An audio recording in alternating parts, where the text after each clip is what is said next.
જય હિન્દ ખેડૂત મિત્રો, નવા ગીગેવ ટેલર વેચવાના છે.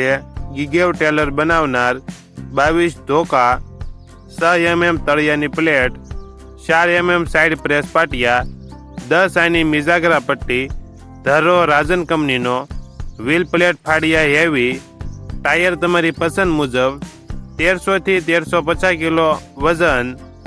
ટ્રોલીની કિંમત 1,40,000 પાર્સિંગ વગર, પાર્સિંગ સાથે 1,55,000. મિની ટ્રોલી 50 ફૂટ, પાર્સિંગ વગર 68,000, પાર્સિંગ સાથે 83,500. મોટી તેમજ મિની બંને ટ્રોલી સબસિડી માન્ય. આ ટેલર જિલ્લો અમરેલી અને માળીલા ગામે જોવા મળશે. ટેલરના માલિકના નંબર નીચે આપેલા છે, ત્યાંથી તમે વધુ માહિતી માટે માલિકના કોન્ટેક્ટ કરી શકો છો.